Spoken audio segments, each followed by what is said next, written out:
अभी हम लोग जो आ गए थे मूसा का, निकाल लीजिए निर्गमन, उसका 19वां अध्याय। मैं जल्दी जल्दी से जाऊंगा, समय बचाने के लिए नहीं, उसके पीछे का कारण है आपको ये विषय आना चाहिए, खुद बैठकर सीखना भी है। ये सब बातें बारीकी से सिखाना संभव नहीं, इसलिए पहला 2 दिन मैंने धीरे से लिया ताकि आपको वो विषय का गंभीरता समझ में आए। अब मैं तेजी से जा रहा हूं।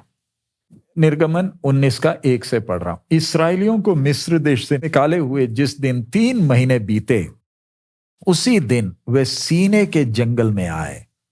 और जब वे रपीदीम से कूच करके सीने के जंगल में आए, तब उन्होंने जंगल में डेरे खड़े किए और वहीं पर्वत के आगे इस्राएलियों ने छावनी डाली।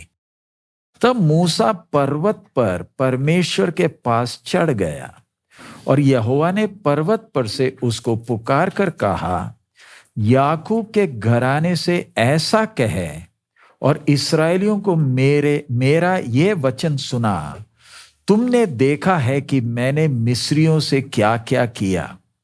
तुमको मानो उकाब पक्षी के पंखों पर चढ़ाकर अपने पास ले आया हूं। इसलिए अब यदि तुम निश्चय मेरी मानोगे और मेरी वाचा का पालन करोगे, तो सब लोगों में से तुम ही मेरा निज धन ठहरोगे। समस्त पृथ्वी तो मेरी है और तुम मेरी दृष्टि में याजकों का राज्य और पवित्र जाति ठहरोगे। जो बातें तुझे इस्राएलियों से कहनी वे ये ही है। मैं दोबारा पढ़ रहा हूं ताकि आप उसको समझें। 3 वचन से मैं पढ़ रहा हूं।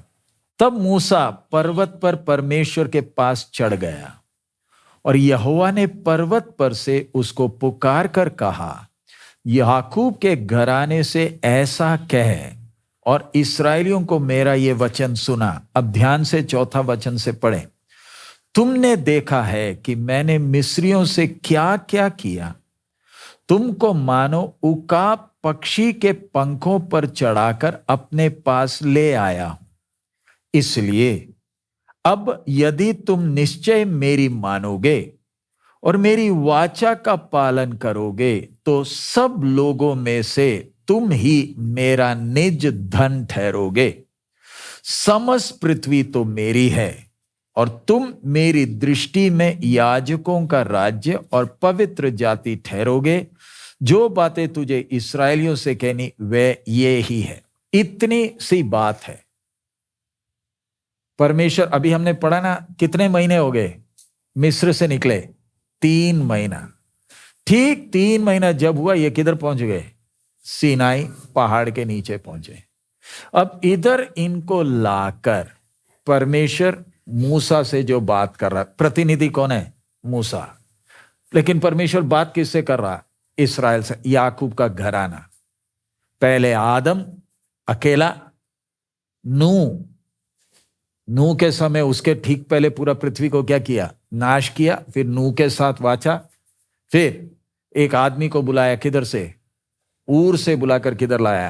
कहना, ये आपने तुलना कर कर देखना कैसे कैसे एक एक के साथ ये सब मानव जाति के प्रतिनिधि के तौर पर हैं। नूह के साथ अकेला वाचा नहीं बांधा, मानव जाति के साथ है। और किसके साथ भी है? सृष्टि के साथ। दोबारा कह रहा हूं, अदन बगीचा में वाचा तोड़ दिया ना, बगीचा से बाहर क्या पहनाकर निकाला? चमड़े का अंगरखा पहनाकर बाहर भेज दिया। वायदा भी दिया। उसके बाद परमेश्वर मनुष्य से जो एक एक कर कर क्रम अनुसार क्या कर रहा है? व्यवहार। उद्देश्य क्या है? ये वाचा किसके लिए है? ताकि ये मनुष्य मेरे साथ अनंत काल क्या करना है? वास करना। राज्य नहीं, क्या करना? वास करना। और राज्य दूसरी बात, मुख्य बात क्या है? वास करना। हम जब बोलते हैं ना राज्य करना, मतलब लालची है। कई लोग बोलते हैं मैंने स्वर्ग में जाना, तू भी लालची है। मुझे बनाया राज्य करने के लिए नहीं, मुझे बनाया किसके लिए? परमेश्वर के साथ क्या करना?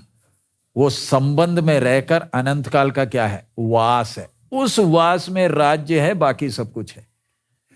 सो उस उद्देश्य से बनाया। आदम उससे हट गया तो भी रुकना, परमेश्वर की योजना बदलेगी नहीं। कुछ समझ में आया? मैंने तुझे जिस उद्देश्य से बनाया वो तो होगा ही होगा।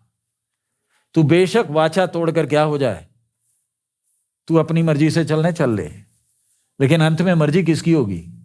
मेरी होगी। ये पृथ्वी मेरी है, ये सृष्टि मेरी है। तेरे को मैंने आजाद मर्जी दिया तो भी मर्जी किसकी? मेरी। अंत में करोड़ों नरक में भी पहुंच गए। क्यों? मर्जी मेरी ना होगी। मैं तुम्हारे हाथ में छोड़कर मैं भग जाऊंगा, तुम्हारी इच्छा में मैं छोड़ दूंगा। ये बात एक विश्वासी अच्छी तरह समझते हुए क्या बोलता है? प्रभु, जिस उद्देश्य से तूने बनाया उद्देश्य को क्या कर, पूरा कर। मैं तेरे उपस्थिति से भागूं कहां? सो आदम का हो गया। अब नूह के बाद अब्राहम। अब अब्राहम की पीढ़ी, अब्राहम को बोला ना तेरे को, तेरे वंश को। अब वही अब्राहम के वंश किधर खड़े हैं? सीनाई से जब नीचे देखने वक्त कितने हैं? 32 लाख से भी ज्यादा। ये किसके बच्चे? अब्राहम के। हाँ, इसमें मिली जुली झुंड कुछ आई है तो भी मुख्य कौन है? अब्राहम के। अब इनको, अब एक आदमी के द्वारा ये झुंड आया ना। अब इसके पहले बाबुल के गुम्मट में क्या कर दिया था? सबको तितर बितर कर दिया। अब मैं एक राज्य बनाऊंगा इन लोगों के बीच में, इन राज्यों के बीच में, इन देशों के बीच में। मैं अपना एक कौम को खड़ा करूंगा। और वो कौम किससे आ रही? अब्राहम से, जिसको क्या नहीं है? संतान नहीं था। 100 की उम्र में क्यों दिया? ताकि अब्राहम को एहसास हो जाए ये तेरा नहीं, ये मेरा है। अब ये जितने भी नीचे खड़े हैं, इनको बोला गया ना खलड़ी निकालना। हां, इनमें से कई सालों से कुछ लोग नहीं निकाले। अब ये कनान में घुसने के पहले सबसे पहले क्या होगा? गिलगाल में इन सबका क्या होगा? खतना। जिस किसी का नहीं हुआ वो सबका क्या होगा? खतना होगा। सो इधर विषय, अब इनको क्यों बुलाया? इधर पढ़कर मुझे बताइए। ये कौम को परमेश्वर ने मिस्र से निकालकर इधर क्यों लाया? अब इनके साथ इन्होंने परमेश्वर की बातों को मानना है। और इनके साथ इधर लिखा ना, यदि तुम निश्चय मेरी मानोगे, भाषा सुन लीजिए, मेरी वाचा का पालन करोगे, तो सब लोगों में से तुम मेरी निज धन, समस्त पृथ्वी तो मेरी है, और तुम मेरी दृष्टि में याजकों का राज्य। और यानी आज मुझे, अब मैं दूसरों की बात को छोड़ूं, मुझे उस ऊंचे बुलाहट में लाने के लिए परमेश्वर तैयारी के तौर पर किसको लाया? ये इस्राएलियों को किधर लाया? सीनाई में। सिर्फ इस्राएलियों को अकेला नहीं, सृष्टि के साथ वाचा बांधा। इसलिए ना हमने पिछले दिन पढ़ा ना रोमी 8 में भी, ये सृष्टि क्या कर रही है? परमेश्वर के पुत्रों के प्रकट होने के लिए आशा भरी लालसा से क्या कर रही है?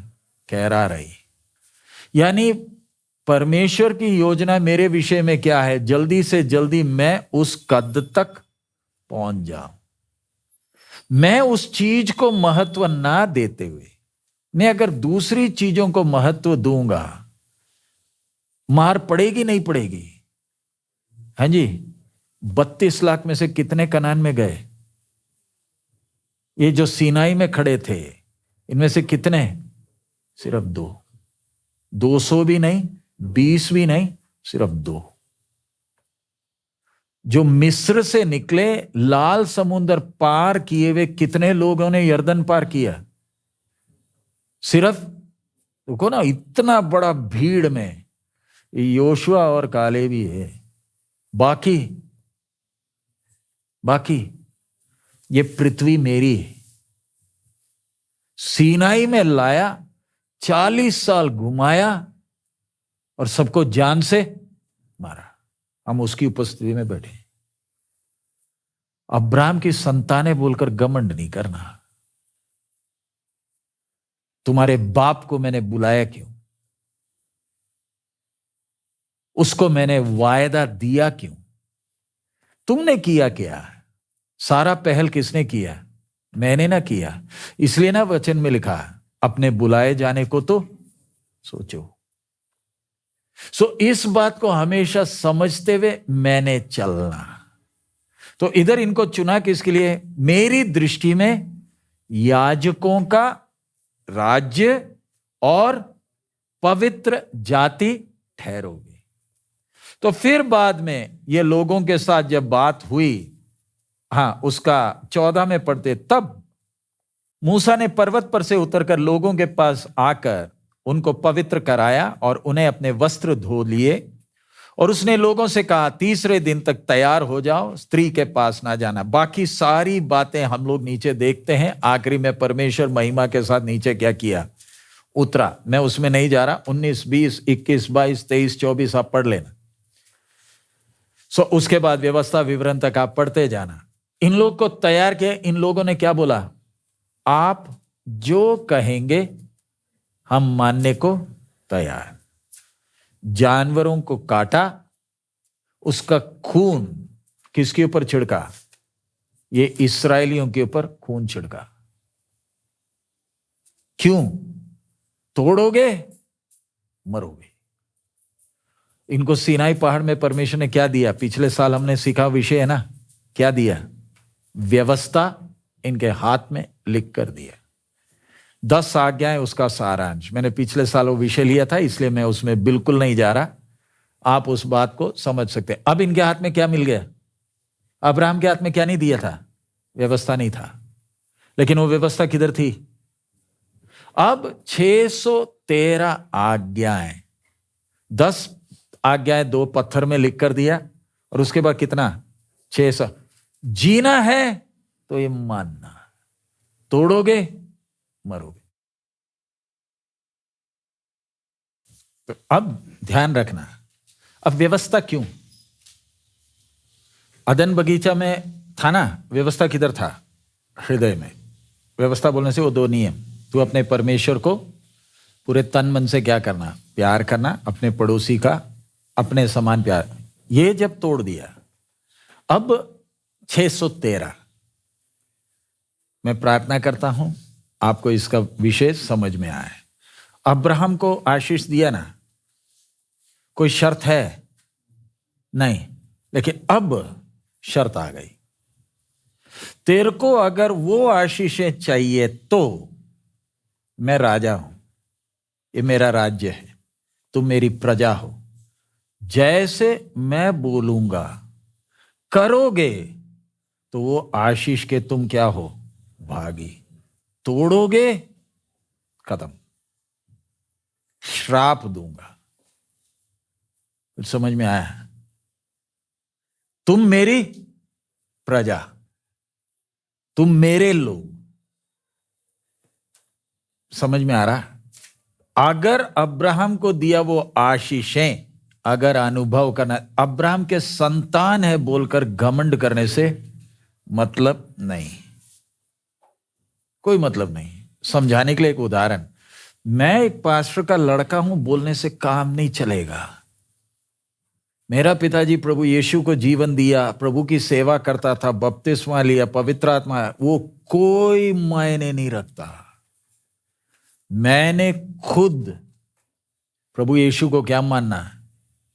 अपना प्रभु, और मेरे बाप के पुण्य कामों से मेरा उद्धार नहीं होगा। अगर अब्राहम की आशीषों पर तूने हक, तेरे को आशीषें मिलनी है, तो जैसे मैं बोल रहा हूं, मैं तेरा राजा, तूने जीवित रहना है, मेरी आज्ञा को मानना। तोड़ेगा, मैं राजा होकर तेरी रक्षा नहीं करूंगा। समझ में आया वो समझौता कैसे, वो बातचीत कैसे? मैं राजा, अगर तूने जीवित रहना है, आशीषों का हिस्सा बनना है, तो क्या करना? आज्ञा मानना। नहीं, तू आज्ञा नहीं मानेगा तो मैं राजा होकर तेरे को बचाऊंगा नहीं, तेरे ऊपर क्या आएगा? श्राप आएगा। सो वायदे क्या क्या है, यही हमने 19:5 में पढ़ा ना। प्रभु ने जो वायदे इस वाचा में दिया, 5 में क्या है? यदि तुम निश्चय मेरी मानोगे और मेरी वाचा का पालन करोगे तो सब लोगों में से तुम मेरी निज धन ठहरोगे। 6 नंबर 2 क्या है? और तुम मेरी दृष्टि में याजकों का राज्य और पवित्र जाति ठहरोगे। इसमें 2 और 3 आ गया। सो 5 और 6 में 3 वायदे हैं।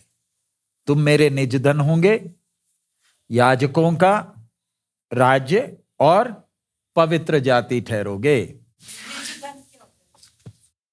मेरा अपना, तुम मेरे, तुम्हारे ऊपर हक किसी को नहीं, हम इतने सुरक्षित हैं, तुम मेरा है। अभी उदाहरण के तौर पर अभी बेंजामिन है, ये किसका है बोलते वक्त लोइस एकदम क्या बोलेगी, या आकाश क्या बोलेगा? मेरा बेटा, मेरा, इसके ऊपर किसी और को कोई हक नहीं। इसलिए वो छोटा बेंजामिन कुछ भी हो जाए, हम सबके बीच में किसके पास जाएगा? मुझे नाना बोलेगा, लेकिन अपने बाप को पापा बोलेगा, अपनी मां को मम्मी बुलाएगा। क्यों? उसको भी मालूम है ये मेरा है, और इधर मां बाप को भी मालूम है ये हमारा। इधर परमेश्वर क्या बोल रहा है? तुम मेरे। लेकिन हमें जरा देखे ना, लोइस तो बोल रही है मेरा बेटा, और बेंजामिन से पूछे तेरी मां कौन, इसको मालूम ही नहीं है। कुछ समझ में आया? ये हमारा हाल। बोलते तो हैं लेकिन चाल क्या बताती है? अगला 23:22 पढ़िए, निर्गमन 23:22। यदि तू सचमुच उसकी माने और जो कुछ मैं कहूं वह करे, तो मैं तेरे शत्रुओं का शत्रु और तेरे द्रोहियों का द्रोही बनूंगा। ये अगला वायदा। दोबारा, यदि तू सचमुच उसकी माने और जो कुछ मैं कहूं वह करे, तो मैं तेरे शत्रुओं का शत्रु और तेरे द्रोहियों का द्रोही बनूंगा। अगला 34:6 और 7,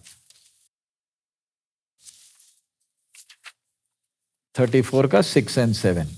यहोवा उसके सामने होकर यूं प्रचार करता हुआ चला, यहोवा यहोवा ईश्वर दयालु और अनुग्रहकारी, कोप करने में धीरजवंत और अति करुणामय और सत्य, हजारों पीढ़ियों तक निरंतर करुणा करने वाला, अधर्म और अपराध और पाप को क्षमा करने वाला है, परंतु दोषी को वह किसी प्रकार निर्दोष ना ठहराएगा। वह पितरों के अधर्म का दंड उनके बेटों वरन पोतों और परपोतों को भी देने वाला है। समझ में आया? ये अगला वायदा है। क्या क्या है?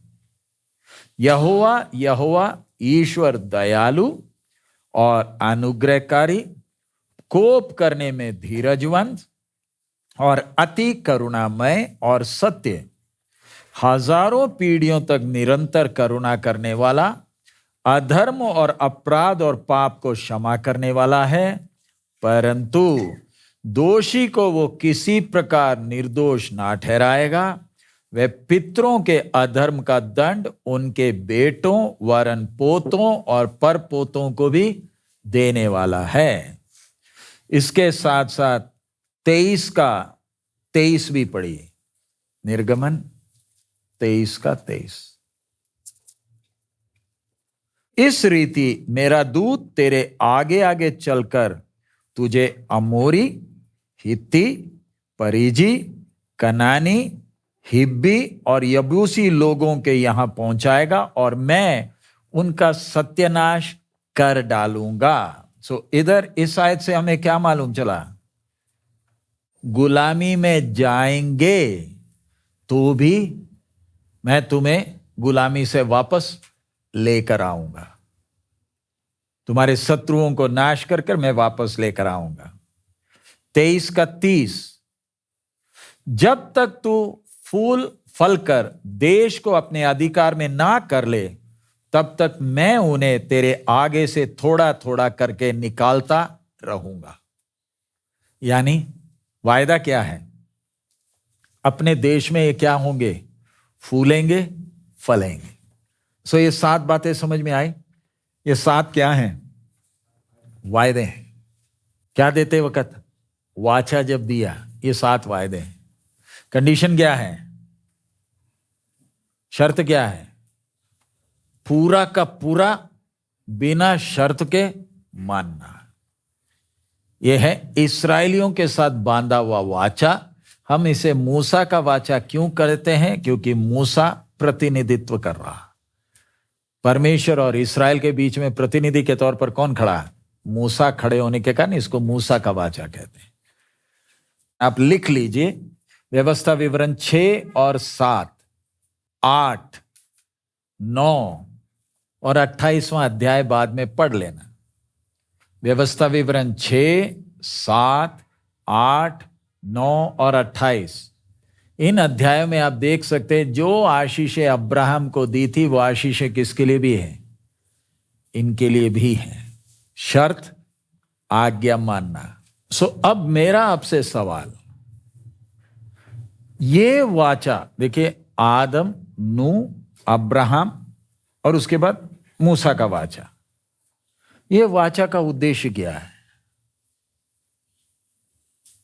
लक्ष्य क्या है? मैंने पिछले साल व्यवस्था सिखाया, इसलिए मैं आपसे पूछ रहा हूं। ये वाचा जब आया तो मनुष्य के हाथ में क्या मिल गया? 2 पट्टी मिल गया। 2 पट्टी बोलने वक्त व्यवस्था किस में लिखा है? पत्थर में खोद कर। ये सब पहले पढ़ाया, खोद कर लिखा है। एक में 4 है, एक में 6 है, पत्थर के आगे पीछे है। ये सब का आत्मिक अर्थ है, सिखा दिया।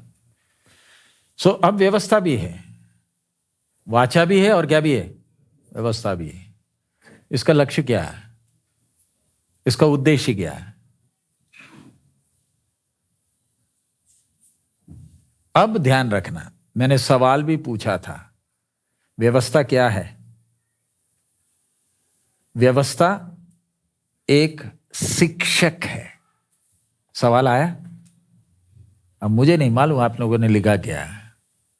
व्यवस्था क्या है? शिक्षक है। अब भाई को पकड़कर, हाथ पकड़कर सिखाएगा। क्या व्यवस्था क्यों दिया?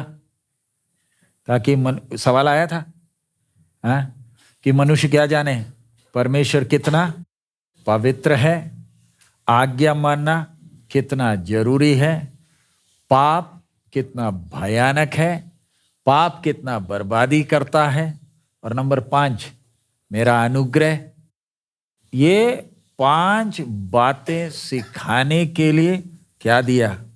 व्यवस्था। और ये व्यवस्था आपको सिखाते सिखाते किसके सामने खड़ा करेगा? यीशु के सामने खड़ा करेगा। लेकिन ये व्यवस्था आपको धर्मी नहीं ठहराएगा। मनुष्य पापी है ना? आदम के समय से मनुष्य क्या है? मेरा अनुग्रह ना है। तेरे को तो बगीचे से बाहर जाने की जाने देना नहीं चाहिए, तेरे को इधर ही मार देना चाहिए, क्योंकि तेरा जीने का हक क्या हो गया? खत्म हो गया। अब देखिए ना परमेश्वर कैसे धीरे धीरे कर कर सृष्टि को बोला ना, जब तक योजना पूरी नहीं होगी आकाश और पृथ्वी क्या नहीं होगा? टलेगा नहीं। पृथ्वी टू टेंशन ना ले, इसलिए क्या रख दिया? मेघधनुष रख दिया। उसके बाद अब्राहम को बुलाया, उसके बाद अब उसकी पीढ़ी को किधर खड़ा किया? सीनाई के नीचे खड़ा किया, और इधर सीनाई के ऊपर आग और धुआं देख लिया। मूसा के मुंह में महिमा देखा, परमेश्वर कौन है समझ में आ गया। 32 लाख जान लेकर भागे थे। जब सीनाई हिलने लगा तो ये क्या किए? जान लेकर भागे ना। लेकिन फिर इनके साथ वाचा बांधा, इनको चलाया, संभाला, सब कुछ किया। अब ये व्यवस्था को शर्त क्या है? मानना, नहीं है तो तू मरेगा। व्यवस्था के कामों को कर कर आप धर्मी ठहर नहीं सकता। धर्मी ठहरना एक ही तरीका है, उस स्त्री का संतान, उसके अलावा और कोई तरीका नहीं। लोगों के ऊपर खून छिड़क दिया, तोड़ोगे मरोगे। और इस वाचा का चिन्ह सबत। 7वां दिन तूने क्या करना है? तू विश्राम कर। एक दिन तू विश्राम कर। व्यवस्था अलग है, वाचा अलग है। वाचा संबंध है, व्यवस्था आपको मानना ही मानना। सबत का मतलब तू अब विश्राम कर। तेरे कामों से कुछ नहीं होने वाला। इसलिए नए नियम के विश्वासी के लिए भी हमने 7 दिन परमेश्वर ने जब दिया है, एक दिन क्या करना है? क्या करना है करण भैया? एक दिन क्या करना है? एक दिन, उस दिन क्या नहीं करना? आराम से बैठ, परमेश्वर के भलाइयों को याद कर। 2 घंटा नहीं, मैंने तेरे को 7 दिन दिए, 7 के साथ तेरे लिए नहीं, उसमें एक दिन किसका है? मेरा। विश्राम कर। पुराना नियम बोलकर आप वो 2 घंटा भी क्यों आराधना कर रहे हो? काम के समय हालेलुया 10 बार बोल लो, 2 स्तुतियों बोलो और काम करते रहो ना। ये 1.5 घंटा भी क्यों आराधना करने में लगा रहे हो? ये 1.5 घंटा भी किसमें लगा लो।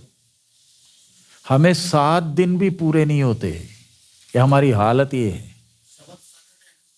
यहूदियों के लिए कौन सा दिन? शनिवार के दिन क्या नहीं करना? हमारे लिए शनिवार नहीं, 7 में से कोई एक दिन तो बैठ। क्यों पुराना नहीं बोल रहे हो? आप ये क्यों नहीं बोलते हो कि मुझे 7 के 7 दिन पूरे काम करने हैं? रात को भी मैंने क्या करना है? सबत है, इस्राएली के लिए शनिवार है। मैं आपको शनिवार नहीं बोल रहा। मैं कौन सा दिन बोल रहा हूं? संडे का दिन भी नहीं बोल रहा। सप्ताह में एक दिन, प्रभु को एक दिन भी नहीं देगा। हाँ, नेपाल में शनिवार है तो क्या परमेश्वर को एक दिन भी देना मुश्किल हो गया है? एक ध्यान रखना, इस्राएलियों को 70 साल गुलामी क्यों? गिनकर 70 क्यों? परमेश्वर का आज्ञा है 6 साल तू खेती करेगा और 7वां साल खेती नहीं। क्यों? ये जमीन को आराम देना है। क्योंकि हम जो खेती करते हैं, जो बीज लगाते हैं, जमीन की सारी वो क्या है, उसमें जो खाद है उसको खींच रहा है ना। तो 1 साल जमीन को खाली छोड़ना ताकि शरीर क्या, ये जमीन क्या हो जाए? वापस अपनी ताकत में आ जाए। लेकिन इस्राएली ऐसे हो गए, उन्होंने 7वां साल जमीन को विश्राम नहीं, कोई नहीं। 500 साल नहीं दिया ना, गिनकर 500 साल का सबत निकालकर 70 साल किधर? अब तो जमीन को खुला 70 साल छुट्टी। जो तुम्हें आराम नहीं देते थे उनको मैं किधर ले गया? गुलामी में ले गया। अब जमीन में 70 साल कोई खेती नहीं करे। जमीन को तो आराम मिलेगा, वो मेरी सृष्टि है। तूने उसको आराम नहीं दिया ना, तेरे को मैं किधर डालूंगा? गुलामी में। सो इसलिए परमेश्वर ने जो मुझे समय दिया उसमें मैं प्रभु के लिए समय नहीं निकालूंगा तो परमेश्वर को मालूम है। हॉस्पिटल 10-40 खोल कर रखे हैं, उधर बिस्तरा भी मेरा नाम लिखकर उधर परमेश्वर ने रखा है। आईसीयू में भी मेरा बिस्तरा में नाम लिखकर रखा है, उधर डालूंगा। तू एक रविवार नहीं देता था ना, एक दिन नहीं देता था ना, अब तू देगा। जितना भी कमाया है ना, मुंह से, नाक से, कान से सब निकालूंगा।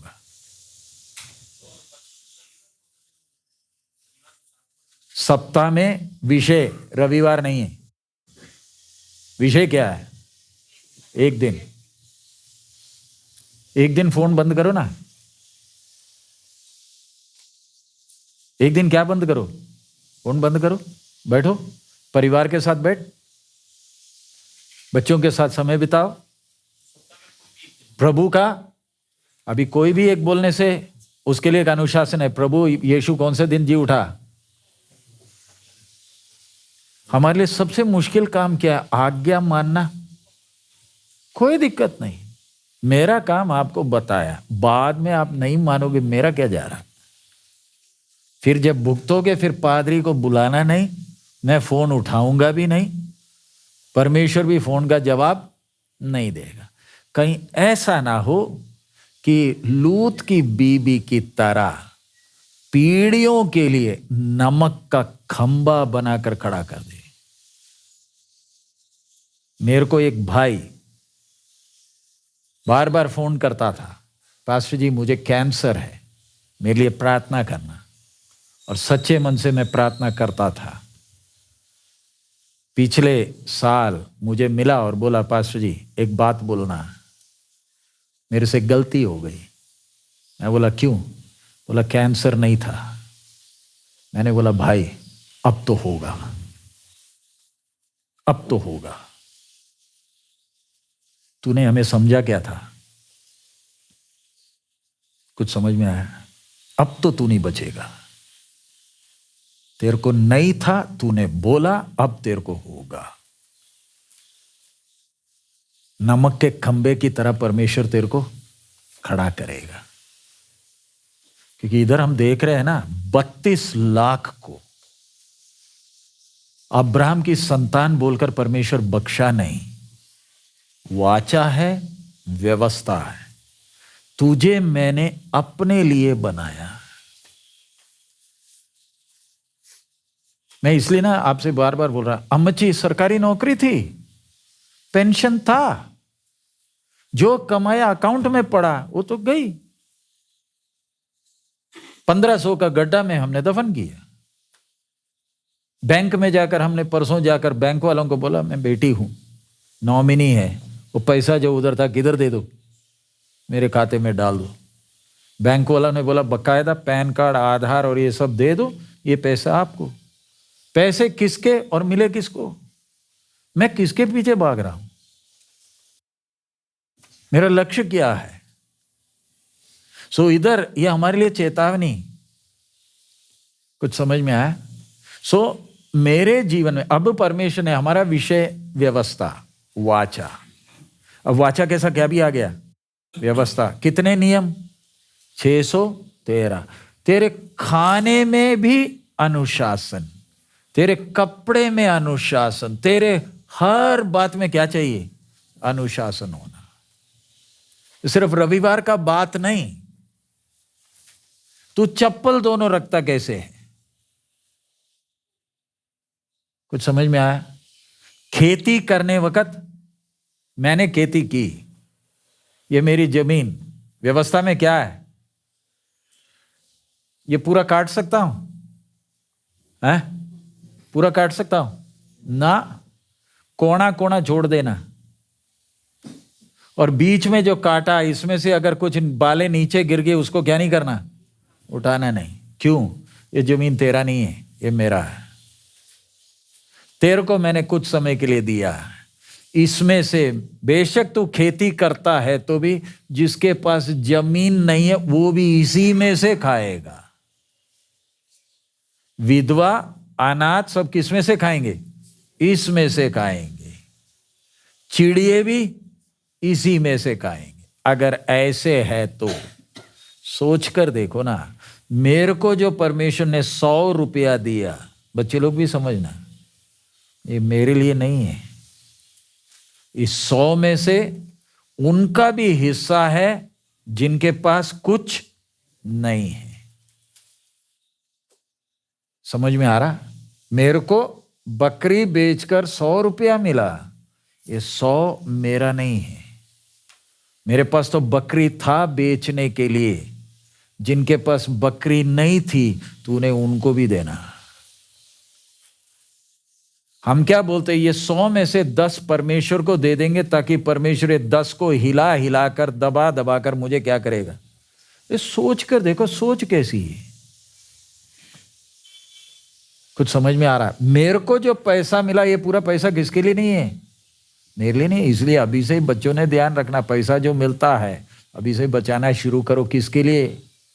आपके साथ और भी बच्चे हैं जिनके पास ढंग का कपड़ा पहनने के लिए नहीं, उनके पास पेंसिल नहीं है।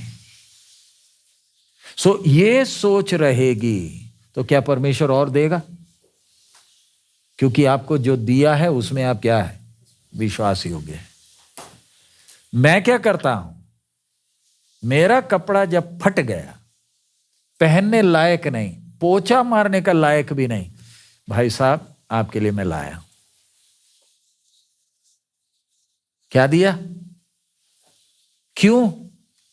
अब मेरे अलमारी में क्या आएगा, नया आएगा। अलमारी का फटा हुआ पूरा दूसरे को, लानत आएगी, शाप आएगा। है? मेरे पास एक भाई साहब भोपाल में आए थे बहुत सालों पहले, तब हमारा जुग्गी था। पास्टर जी आप इधर कष्ट में रहते तो मैं आपके लिए पंखा लेकर आया। पंखा अभी भी रखा है, मैं नहीं दूंगा किसी को, अभी भी रखा है। खोलकर देखा तो किसी काम का नहीं। अपने घर का कबाड़ किधर लाकर उतारा, इधर। मैं प्रार्थना भी किया, मैंने प्रार्थना किया, प्रभु तू ये मन को देखता है। और मैंने देखा है उस व्यक्ति को भुगतते हुए। मुझे नया पंखा नहीं चाहिए, लेकिन वो सोच क्या है, मेरा घर का कबाड़ किधर, प्रभु के दास के घर। एक भाई साहब दिए पेटी भरकर, पास्टर जी एक कपड़े हैं हमारे विश्वासियों के लिए। और मैं और एमी इधर आकर वो पेटी खोलकर कपड़ा देखा तो ये तो पोछा मारने के लायक नहीं। किसके लिए? हमारे विश्वासियों के लिए। वो सोच देखो ना। मेरा विषय वाचा और व्यवस्था। मेरे जीवन में हर बात में क्या चाहिए, वो अनुशासन। खाने में, उठने में, बैठने में, पैसे के व्यवहार में, बिजनेस में, नौकर के साथ के व्यवहार में, पत्नी के साथ के संबंध में, दास के साथ के संबंध। क्योंकि परमेश्वर पवित्र है। पवित्र होने के कारण हर बात में क्या चाहिए, क्योंकि मैंने अनंत काल किसके साथ रहना, परमेश्वर के साथ रहना। कुछ समझ में आया? अब मूसा के बाद यहोशू, जल्दी से मैं दौड़ाकर इतिहास को हम देखें, फिर अगले वाचा में जाए। अब अगला वाचा है दाऊद के साथ का वाचा। अब इस्राएल पूरे देश के साथ क्या बन गया, वाचा परमेश्वर ने बांधा, उसकी शर्तें भी हमने देख ली। अब बोला क्या था, क्या मानना, आज्ञा मानना। मूसा के बाद यहोशू आया, इन लोग सब वायदे किए देश में आ गए। देश को परमेश्वर ने एक एक गोत्र को बांटकर उनके हिसाब से, जैसे अब्राहम को बोला था, परमेश्वर ने बकायदा किसको ले आया, उसकी पीढ़ी को वापस लेकर आया। लेकिन अब आप उस समय का समय देखिए, यहोशू भी मर गया। उसके बाद ये सब अलग अलग गोत्र रहते हैं। अब टाइम आ गया न्यायियों का। न्यायियों के समय में क्या हो गया, इस्राएल की सोच क्या, इन्होंने सिनाई में क्या बोला था, तू जो भी बोलेगा मानेंगे। इनके ऊपर क्या छिड़का गया था, खून छिड़का गया था। सब्बत का वो विश्राम दिया था, एक दिन तूने क्या करना है, तू विश्राम कर, तू चिंता ना कर। और इस्राएलियों को परमेश्वर ने 40 साल में बकायदा मन्ना दिया, पानी भी देकर सारा इंतजाम कर कर इनको इधर लाया। लेकिन हो क्या गया, अब जब यहोशू भी चला गया, ये अभी कैसे चलने लगे, अपनी मर्जी, अपनी मर्जी से चलते थे। परमेश्वर ने वाचा बांधा है, इसलिए परमेश्वर कभी अमालेकी, कभी मिद्यानी, कभी फिलिस्तियों को लेकर आता था और वो आकर इन्हें सताते थे। खेती ये करते थे, जब फसल तैयार हो जाता था वो आते थे, काट कर लेकर जाते थे, इनको परेशान करते थे। क्यों परेशान करने के पीछे का कारण क्या है? राजा कौन है? परमेश्वर ना है। परेशान क्यों? तूने मेरी वाचा को क्या किया, तोड़ा, तो तू भुगतेगा। फिर ये परेशान होते थे, रोते थे, धोते थे। फिर परमेश्वर इनके बीच में से न्यायी को खड़ा करता था। न्यायी मालूम है ना, कुछ मालूम है कौन कौन न्यायी थे? नहीं पढ़ाया, संडे स्कूल में वो सब सीखना है। अलग अलग न्यायी इनके बीच में आए। गिदोन है, सिमसोन है, एक देबोरा है, एक एक कर कर, मैं वो सबका नाम नहीं बोल रहा। आखिरी में आया सामुएल 13वां। ये न्यायी आते थे, छुड़ाते थे।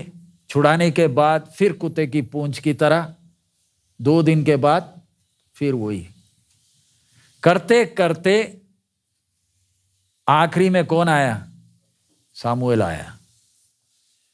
और एक टाइम आ गया, परमेश्वर का पवित्र मंदिर का संदूक, जिधर महायाजक साल में एक बार जाता था, टाइम आ गया, वो संदूक किधर पहुंच गया है? कुछ मालूम है किधर पहुंच गया? फिलिस्तियों के हाथ में। जो अति पवित्र स्थान में जो संदूक था, जिधर महायाजक साल में एक बार जाता था, हालत क्या हो गई? जिनके साथ वाचा बांधा, जिनके पास व्यवस्था है, ये संदूक किधर? फिलिस्तियों के बीच में। और इधर एली पीछे कुर्सी में गिरा और क्या हो गया? मर गया। उस समय का व्यक्ति कौन था? सामुएल, जिसको परमेश्वर ने खड़ा किया। अब न्यायियों के बाद समय आ गया राजाओं का। परमेश्वर ने व्यवस्था क्यों दी? क्योंकि तुम मेरे लिए एक प्रजा, मैं तुम्हारा राजा। लेकिन इस्राएलियों के अंदर इच्छा क्या आ गई? हमें भी अन्य जातियों की तरह क्या चाहिए? राजा चाहिए। लो पकड़ो। किसको दिया? जो गधे को ढूंढ कर गया था, उसको पकड़कर क्या बना दिया? आप ही खुद ही सोच कर देखो, जो गधा को ढूंढ कर गया, उसको राजा बनाने से देश की हालत क्या होगी? राजा का नाम क्या? शाऊल।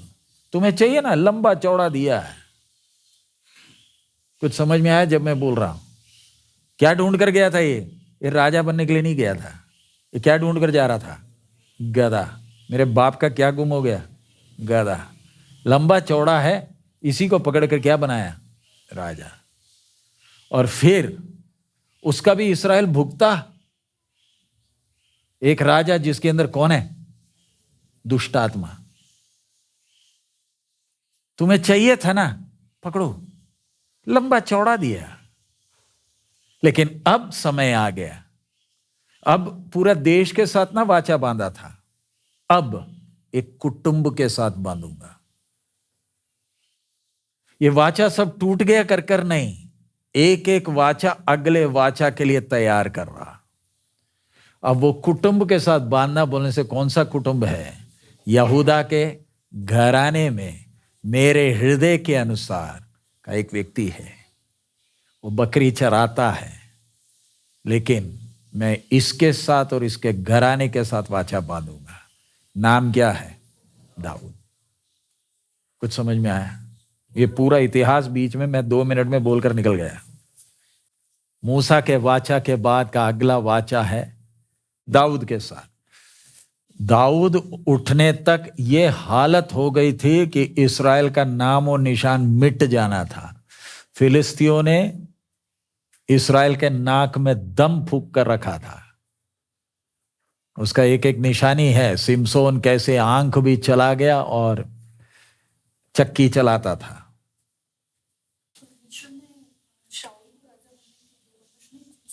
क्योंकि आपके अंदर क्या चाहिए? आपको मेरा राज्य पसंद नहीं, आपको दूसरों को देखा और आप बोलते ला सकता था ना, लेकिन आप क्या चाहते थे? परमेश्वर चाहता है ना कि मैं ही क्या बनकर रहूं, राजा बनकर, लेकिन आपने बोला उनको भी राजा तो हमें भी चाहिए। और उस समय की सोच देख लो ना, न्यायों के टाइम में इन लोग का सोच क्या है। और मैंने आपको पहले हमने देखा ना, मूसा के समय वायदे दिए थे तेरे शत्रुओं को, सब सुरक्षा सब कुछ बोला ना, लेकिन जब आपने जो करना था वो आपने तोड़ दिया, आप उस सुरक्षा की सीमा से बाहर। अब तुम्हारी रक्षा, और ये हालत हो गया कि हमने सिर्फ एक वो एक चिन्ह को देखो ना, दृश्य को देखो, इनका न्याय दुश्मन का चक्की चला रहा और उसके आंख दोनों फोड़ दिए, उसके हाथ में जंजीर बांधा। यह है इस्राएल की हालत, देख लो क्या हुआ। उससे पहले का घटना, जब यह संदूक फिलिस्तियों के बीच में चला गया, उनका दागोन नीचे गिरा पड़ा, एक भी फिलिस्तीनी मरा।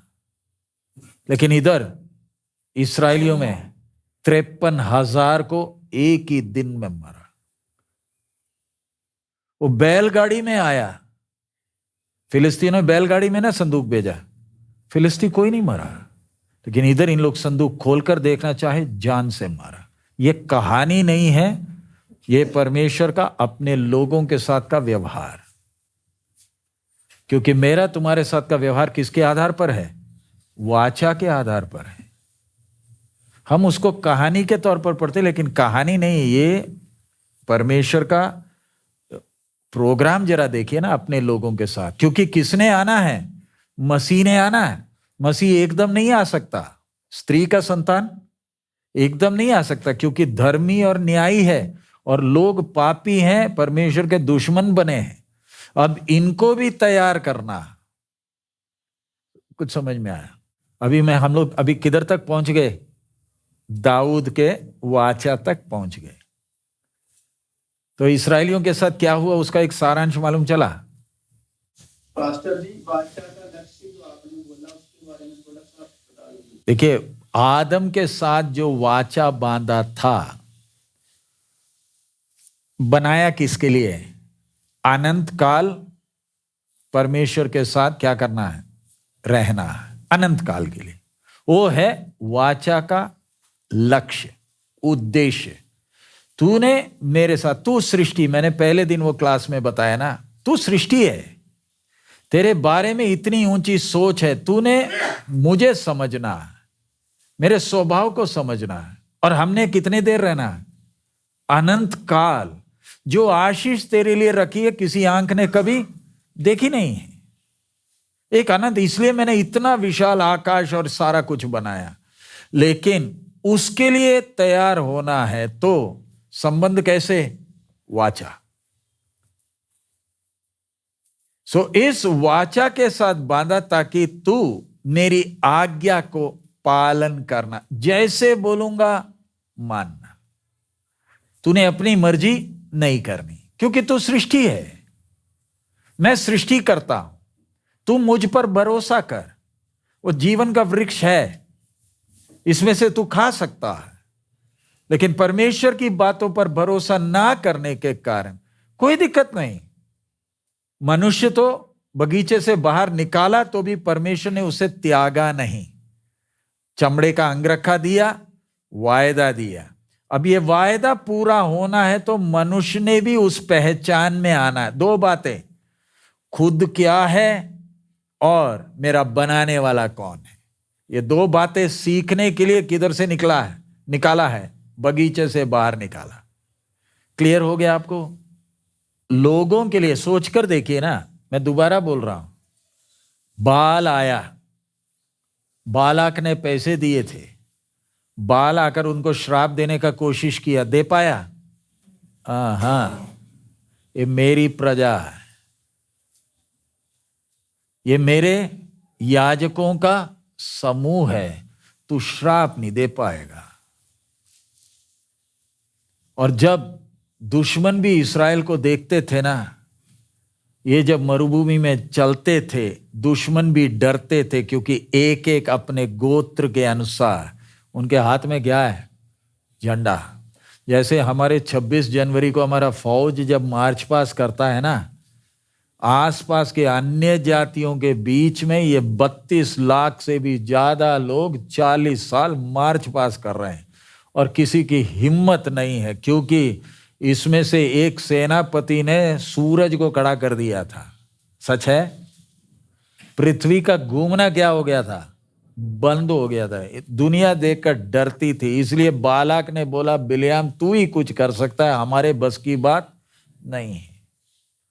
इतना डर गए थे कि जब यर्दन पार किया, यरीको ने अपने दरवाजे बंद कर दिए।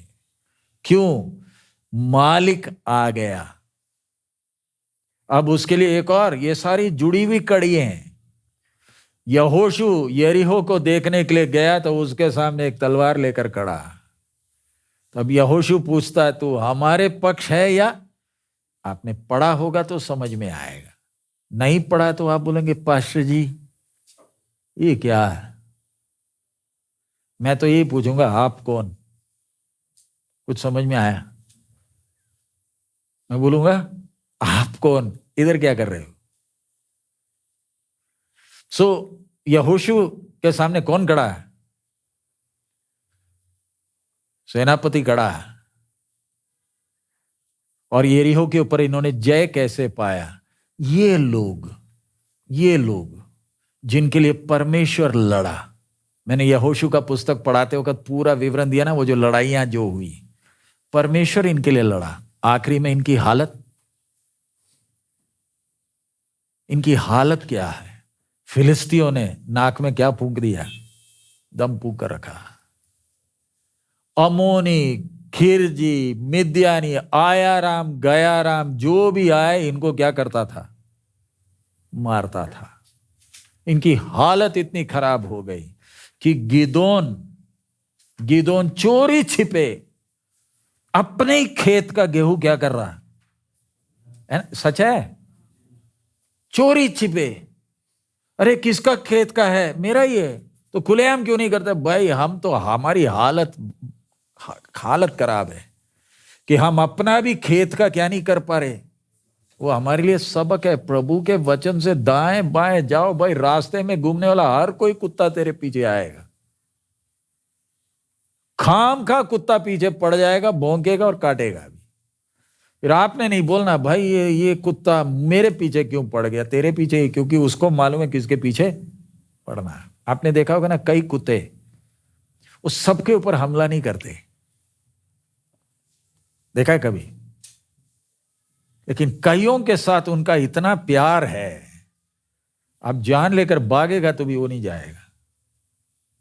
क्यों? कुत्ते को मालूम है आप कौन है। अभी हम भी अलग अलग जगह जाते हैं, कई कुत्ते आते हैं हमें सूंघते हैं। अब हमारे घर में भी कुत्ते होने के कारण उनको हमारी सूंघ से मालूम चल जाता है कि ये जानवर को प्यार करता है या दुश्मन है।